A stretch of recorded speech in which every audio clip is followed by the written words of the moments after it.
Alex. Hey, congratulations for Sherry. Thank you so much.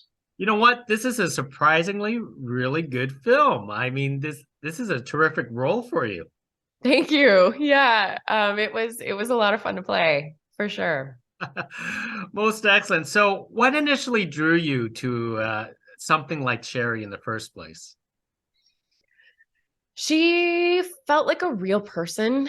I think a lot of times the women we see written for us don't necessarily feel like a real human being in the world. Whereas I read this and I was like, oh yeah, this could definitely be my best friend or someone I grew up with. I think that it's really easy to relate to her and kind of understand her. So, how specifically did you relate to this character of Sherry? In so many aspects. I think that I also processed a lot of things, internally by myself before I want to talk about them with anything and with anyone else. I think that, yeah, I mean, I have been, she's a messy girl, right? And I think, everybody, especially like coming up in LA in your 20s is like, it's a messy time for a lot of people. So I really, I've walked through a lot of those situations, and whether that is like a weird job that I wasn't so great at or just being in relationships that weren't quite right. I think that there's a lot for everyone to relate to on a lot of levels with her, myself included. It is funny. It is like a true LA story. Like communication should be key into any relationship, but it's the communication breakdown. It's what's causing all of this. Yeah, for sure. I mean, I think that that's an that's kind of like, I think that the term geographically desirable comes from being in LA. Just because if you live on different sides of town and you are working, maybe like her boyfriend, for example, works a lot of nights and she works in the day, like it's just you miss each other and you miss that communication, and suddenly you don't even know your partner anymore. And I think that that happens a lot in a lot of places. Now, one of the things that you did very well in this film is roller skating. Did you have to prepare for that, or you were always a great roller skater? No, not at all, actually. Thank you for letting me know that I got it down. But yeah, initially they were actually looking for someone who was a roller skater first, and then to see if they could act, and it wasn't landing. And so like I did my read throughs, and they're like, we really want to work with you, but do you think you can learn how to skate? And I was like, I will give it my best shot. And so I trained for 6 weeks every day with Megan Wesky of the LA Roller Girls. And I think that we made a lot of progress because where I started was just absolutely ridiculous. Like I couldn't stop. I was like wobbly, and now I can do some spins. So, I feel pretty good about it.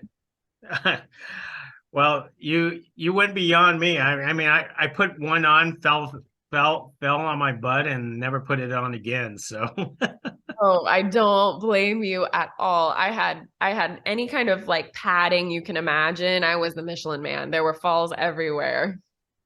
it must have been a relief that you didn't really have to do any of those moves in roller skates for this film. Whew, yeah. That I mean, those girls are so impressive. I just watched it, like I got to watch them a decent amount, and they are just like incredible athletes. They are just like, it's like if you took like a hockey player and a ballerina and like a top tier ice skater and you like push them into one, and these girls just can do it. They can do it in big spaces, small spaces. The LA Roller Girls are truly amazing. That is terrific. Now, another aspect of hateful jobs is trying to pretend to be a balloon girl or a magician and all this kind of stuff. What do you really know anything about that craft? I had to do like a balloon camp for like an afternoon, You and so I had did. to like, I did, yeah, actually. So they brought they brought someone and I spent like a day trying to like learn how to make these like balloon sword dick situations. And it is not as easy as it seems. There's a lot of takes where like I didn't quite get it like on the first shot, which was like so tough because we shot our whole movie in 7 takes. So if you're like 15 minutes into this 25-minute take and I like mess up the balloon, it's just like, end of the world. But it was really fun to try and do all of these new skills because now that you say that, I mean, I guess I had to learn to roller skate, a little bit of magic, the balloons. It was a lot of new stuff. Is there anything that Alexandra can't do? I'm not great at math. So as long as we don't put you like in a movie as a math teacher or something like that, I think we'll be okay. Yeah. On the Cherry also presents a very serious topic because it's nationwide it's been talked about is pregnancy and abortion. Talk about this serious subject matter and why is it so important that it should be definitely be noticed and addressed in Cherry. Absolutely. So it's really interesting because Sophie was telling me, our director, that in the first round of her script, it actually took place in Texas, and it was like they were racing to beat like the last day to like have access to abortion. Like they were just going to cut it all off, which has kind of happened. But the feedback that she was getting was that it wasn't realistic. Like that could never happen in the US.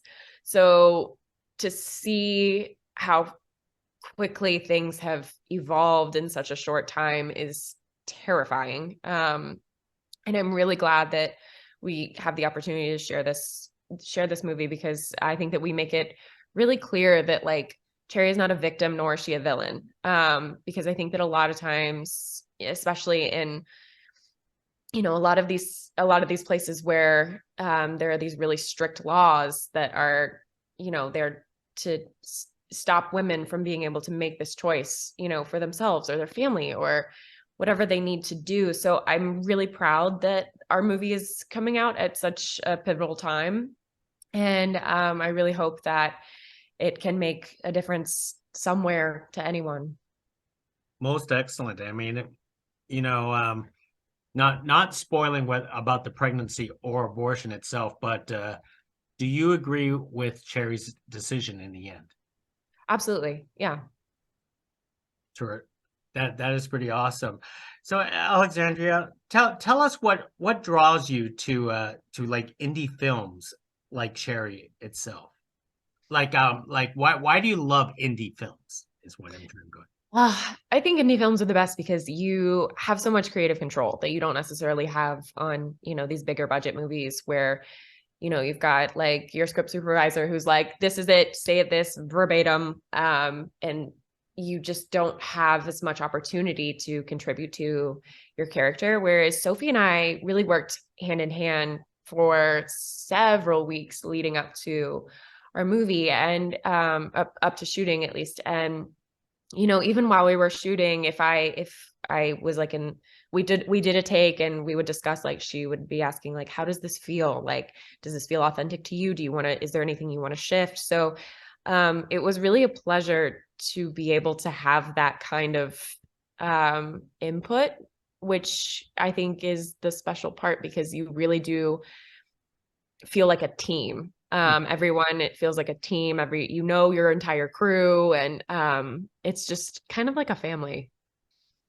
Was it challenging for you? I want to say like you were practically almost in every scene in this entire film. Yeah. I am in every scene. It is crazy. It was a lot of pressure actually, because I think that I felt like because Sophie wanted it to feel like it was that we were with Cherry, every step of the way. And I think that there's a lot of responsibility that comes with that of, driving the movie forward. And I would sometimes feel like stuck or frustrated or, like I just wasn't getting what I wanted. And she's like, I'm not looking for perfection. I'm looking for like honesty.